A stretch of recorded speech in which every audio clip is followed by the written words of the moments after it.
I'm looking for a star, that next graduate who's really going to make a name for themselves in the games industry. That's tough. You actually need to create a game. There is no way he made this in 2 weeks. There were some really fun games in there. Uh-oh, that's a big one. There's a lot of hype around the game from the judges. Oh, I like this. So it starts off rather simply, where it's just following a path along and you reach the goal at the end. And some not so fun games in there. By the end of it, it was just infeasible in the time I had left. It's not really showing off any skills. I think if I'd have downloaded this, I'd be deleting it pretty quickly. An interview is the appropriate way to really dig into them. Oh, God. Not getting interviewed by two people, we're getting a real squadron of tech directors and lead programmers, so it's really tough. Could you have made use of polymorphism? I'm not sure what polymorphism is. I don't really understand why a studio would want to hire someone who's a bit of a loner, difficult, and steps on toes when he does interact with other people. Why does a company need that? I don't think it does. I'd like to win this competition because I get a chance then to work in a top games company. This competition can really propel the best graduates to the best jobs. This is definitely the biggest interview I've ever had. It seems like it's going to be quite tough. The journey for the 10 contestants who have reached the final of this year's Search for a Star competition has been an arduous one. Yeah, it has definitely been a very long journey. My parents might have been more excited than I was. Getting into the top 5 in the country is obviously a massive achievement. I think they're really happy and hopefully quite proud of what I've accomplished. Jan, Tammy, Sam, Lewis, John, Nick, Aaron, Rachel, Jack and Robin have been vigorously tested in 3 demanding stages of a competition designed to find the very best new games programming talent and propel them into jobs at world-leading game development studios. This competition can really propel the best graduates to the best jobs. Last year, the finalists got an offer from every single person on the panel, and this year I don't think it's going to be any different on that front. The competition works. The people who enter it get jobs, and we get really good developers. It's helping graduates get into the video games industry, so from that point of view, then it's hugely important. It began in January when they sat a 1-hour test of their coding skills. Okay everybody, start your test now. So this is the first round of the competition, which is a C++ test. So in the games industry, the primary language used by developers is C++. It's the only language on some platforms you have to know C++, and if you know C++, then there's no kind of doubt whether or not you're going to be a good Java or C# programmer. For one of the 10, Bristol University's Nick Pearson, this first stage presented a particularly difficult challenge, as he had no prior knowledge of C++ at all. I had to learn C++ for this competition. Before the test, I spent around a week really intensely looking at C++ problems, learning the particular semantics of which words you use where and what the library functions were.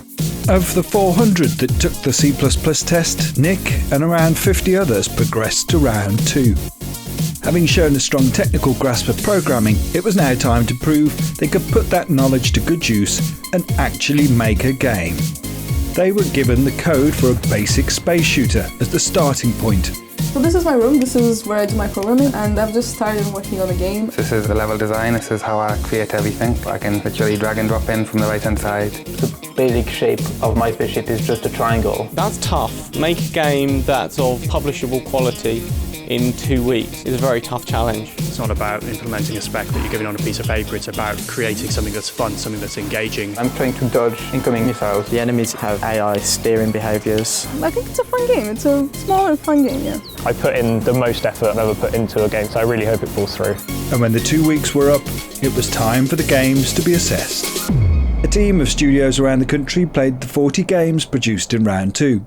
Those studios included Boss Alien, Furious Bee, Sumo Digital, Red Kite Games and Playground Games. Responsible for some of the biggest games on the planet, not surprisingly they had very high standards. Yeah, it'd be nice to have some power-ups on the weapons. There just doesn't seem to be a lot here. You wouldn't be able to play us for more than 10-15 minutes. It wasn't fun yet, it didn't really look good yet. I think if I'd have downloaded this, I'd be deleting it pretty quickly. I find that the quality of the entrants falls into 3 distinct bands. The people who barely get it working, And then there's games which you can see the potential, and then there's games which are just impressive. Lewis's bounce game, Robin's space shooter, Jan's aggressive shooter, and Aaron's ambitious sub-game fared well. Unlike Nick's frankly unfinished space trading game. Getting your rocket to the next planet didn't work very well. That developer needed like another couple of months, and they could have probably just dropped the launch a rocket bit. One contestant who was hoping to reach finals day for a second year running was Oliver Shannon. This year I made a game called Flip Hop, which is about a frog that can sort of reverse gravity. Still only just in his 20s, Oliver's been writing and publishing games for nearly a decade with impressive success. Currently I'm at about 30 games. My biggest success so far, Greg Can Jump. It took off in China. Suddenly was getting 250,000 views a day. It's currently at like 17, 18 million views. This morning Oliver found out whether he'd reached the final. I got an email telling me that I did not make it to the finals. But all was not lost. At least one of the judges, Thaddeus Frogley of Brighton studio Boss Alien, was impressed with the game he produced. It stood out above the others. I felt it was the best game, and he was up against third-year students in that comparison as well. He's a second-year student. So, Thad invited Oliver in for an interview. So if everything goes well for Oliver today, he will have an offer of an internship on the table. How important is today? Extremely important. It's not something I can put into words. If it goes well, I've got work in the games industry, which is something I've been working towards my whole life. He was grilled by the team. Do you know what this technique's called? Because it is kind of used. You probably use it every day. I've probably used it inadvertently, but not. No, I mean you probably do it every day. And then by Thad himself. Are you familiar with a hash map? So how do you think the keys are compared? Using a hash map? And then he had to wait whilst they decided there and then whether to offer him an internship. If you give me like 5 minutes, I need to confer with the other people you've spoken to today, and then we'll come back and give you a decision immediately. Did I do enough? In a nutshell, I want to say yes, but I don't know. I don't want to give a definite answer to that. So everyone agrees, Oliver, that we should offer you an internship. That's so nice. That's a relief. Okay. All right. Okay. Okay, great. So we're done. Yeah, we are. Seems like we're done. Henry. Hello. I've had to hide everything. Potential new person. He's been offered an internship. And good. It feels good. It's good. All of the hard work paid off. I'm going with this place. There's no reason to look any further. This is a fine place to start. Of the 40 who completed games in round 2, Oliver was one of the 30 who didn't make it to the final. For the 10 that did get through, what they faced was their toughest challenge yet. The job interview from hell. It's very much Dragon's Den style. They're going to be grilled by 6 or 7 of the industry's tech directors and tech managers. It's probably the worst interview they're going to have, the biggest pressure. Lewis tried to plead for special treatment. My name is Lewis. I got to Northumbria Uni. I do games programming. It's my birthday today. Happy birthday. But the judges were relentless in their quest to find the truth about the candidates' abilities. Could you have made use of polymorphism? I'm not sure what polymorphism is. What's a more modern technique for doing that sort of small function? Oh, mine's blank. In any game you've worked on, what's taking up the most memory? Possibly the AI in the networking game. There's some draw calls that within that game that would take up quite a lot of memory. I'm not too sure which one would take up the most. Okay. How much do you know about the way in which a compiler works? Not the greatest, to be honest. There's obviously a couple of other things that have the hash symbol at the start of them. Do you know what's special about those from the rest of your code? No, really. Do you know what I mean by object oriented? Yeah. So you mentioned the phrase there, abstract class. Can you explain what that means?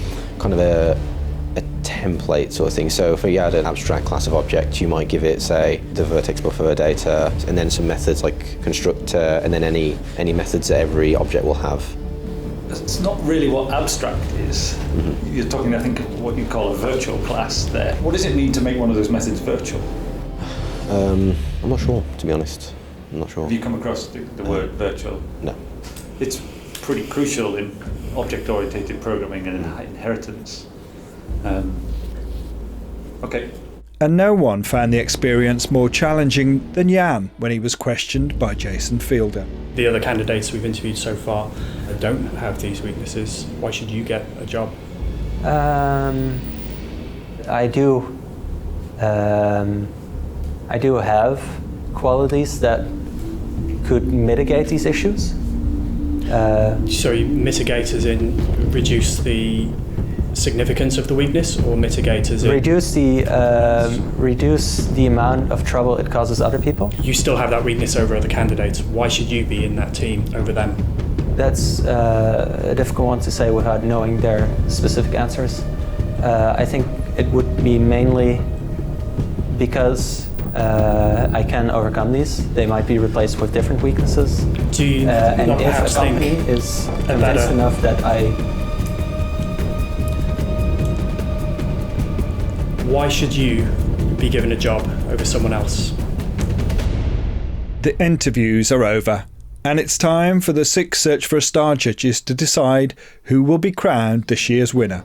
I think for me, Andrea really stood out, like just really memorable from the whole day.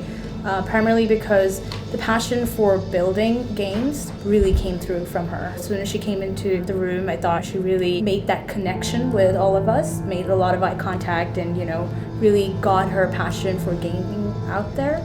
I thought Sam really fell down on the object-oriented programming, but I just thought he was a really good character.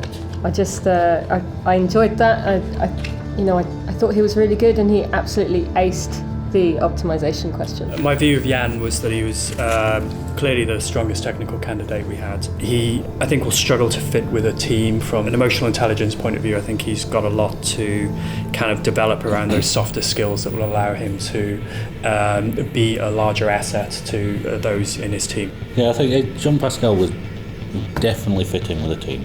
He was a nice guy. He had some good ideas. What he talked about of his project was really good.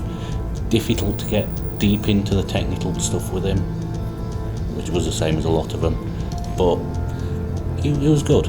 He was very strong. So yeah, Lewis, he came across as very nervous. He struggled with some of the C++ questions we had for him. He was a really nice guy, and he was great to talk to. And I think outside of an interview situation like this, he may well do better. But we've only got an interview to go on today, and I think he struggled. Whoever the judges decide is the winner will stand on the podium alongside University of Hertfordshire student Sam Bang, who was victorious in the art competition. It's really good, thank you. I'm aiming for today's standard of quality in the AAA games industry, really trying to push the style of my work and the art direction of my work, and then just keep trying to improve, and I hope that's really showed in the work I've produced. In fact, Sam is the first to wear the Search for a Star art crown, as this was the competition's inaugural year. And she can also dance when she feels so inclined. Wanna dance? Students from universities across the country, like budgie owning Jamie Carr of Manchester, That's it. Dance. created either character or environment art, which was then assessed by a team of professionals at leading game studios, just as the games were in the code competition. I mean, yeah, it's not perfect. I'll be the first one to destroy my own work, don't worry about that. Unfortunately, Jamie's character art didn't impress the judges at Playground Games. The torso through to the groin just feels really long. Most people's calves don't come out the same distance as their own bum. Yeah. Chicken feet. Chicken feet, yeah, it's hard to see where the weight is. And the toes come out far too far from the balls of the feet as well. Like, they'd really flap all over the shop. on the plus side, the horns actually quite nice. They're quite good. Faring better in the eyes of the judges were two of Sam Bang's friends and colleagues at the University of Hertfordshire. So I'm going to present my first round entry for the competition. This is a dog animation. He jumps and catches it. This is about 4 seconds of work, but it is a lot of work. deciding who deserves it is quite hard, I think. Should we go through this one first? Amelia Talamoran's character animation particularly impressed the judges at Playground Games. I like these. Aaron Visciglia's environment art got him to finals day, where alongside 10 others, he faced a panel of judges. But it was some impressive character art and a cool interview performance that finally persuaded the judges that Sam was the winner. Very good attention to detail and thoroughly well presented. They were really engaging, professional quality characters, and that's great to see in student work. He wasn't intimidated by the whole process. He knew exactly what he's talking about. Okay, so do we have a winner? Are we all in agreement? Back in this year's code competition, the judges have finished their deliberations and it's time to find out who has won. First thing I want to say is well done to all finalists. We have got decisions in. So on to the prize giving. We'll not lying about, these guys look quite nervous. First to be announced is the result of the Rising Star competition, which was open to first and second year students. The 5 finalists wait nervously. Magician Nick. I've always done more creating games than really playing them. And that's one of the main reasons why I think I've got a cut above everyone else to try and get into the industry. Confident Rachel. Have I done enough to win? I mean, I can't say for sure, but I feel good about it. Ex-breakdancer Aaron. I really want to do well in this competition because I want to get my name out to the big companies and who knows where that will take it. Sheffield Hallam's Jack. I did as best as I could do, and that's all I can really hope for. And Dutchman Robin.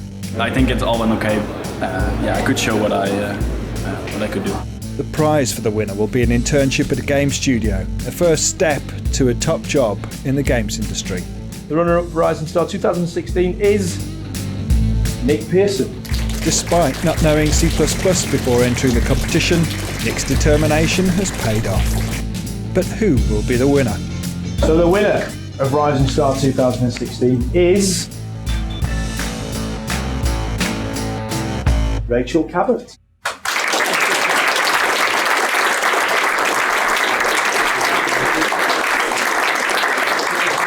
I'm really happy right now. I felt like anything could have happened there, really. Hopefully I'll be made a job offer or two. So we move on to Search for a Star. Now it's the turn of the final year students who took part in the Search for a Star competition to wait anxiously. Jan. I'm more relieved that the thing is over than anything in terms of my chances. Tammy. Oh, it's very important for me to get into games. That's what I want to do, so it's my dream. Sam. If I could come out on top of this, I could say, well, you know, I'm the person you've got to watch out for. That'd be amazing. Lewis. I think I've done alright. The worst that can happen is 5th out of 400, so yeah. And Jean. It was a good experience. I definitely learned a lot, but I'm still kind of happy it's finished. So the runner-up Search for a Star 2016 is Jean-Pascal Yvette. Oh,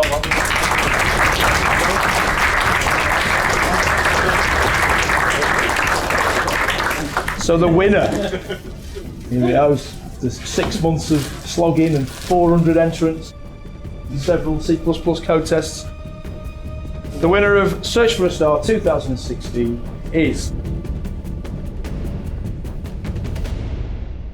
Jan Nu.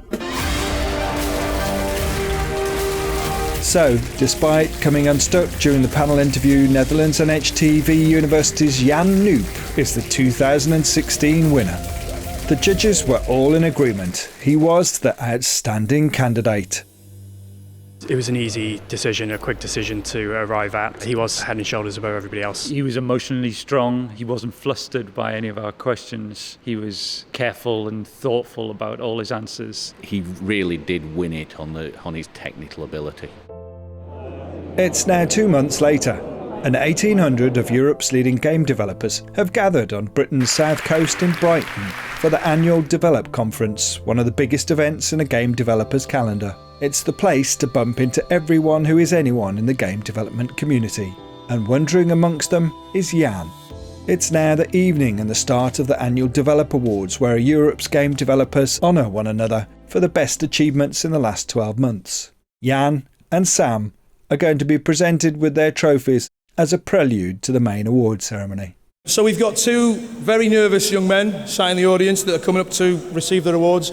So please give them a very big round of applause as they come up. The Search for a Star winners for 2016, we've got Jan Knupp and Sam Bang.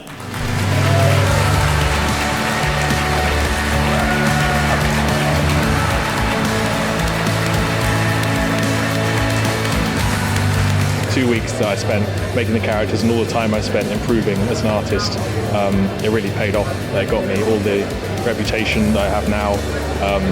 It taught me many great things.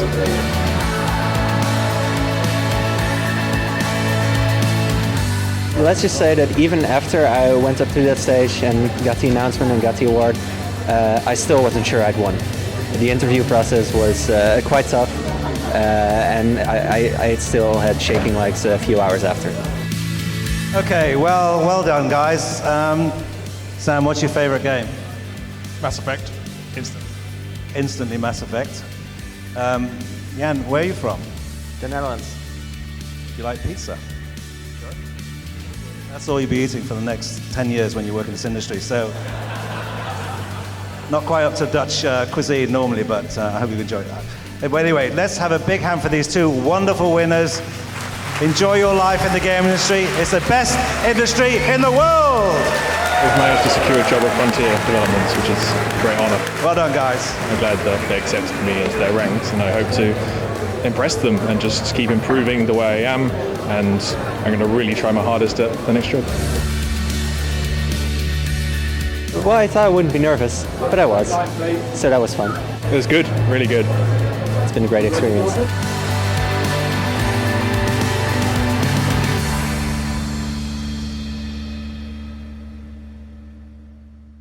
They may not have won, but all the finalists in this year's Search for a Star have achieved their goal of breaking into the games industry. Lewis is now a junior game programmer at Exion. Tammy is at Traveller's Tales, also as junior games programmer. John is at Asabo Studio, while Sam is a junior C++ programmer at the Inspired Gaming Group. And Jan, he's at the producers of Just Cause, Avalanche Studios.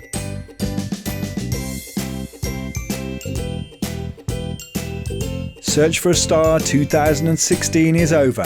The games industry has found its next generation of talent, but the search for new talent goes on. That's it for 2016. See you again next year.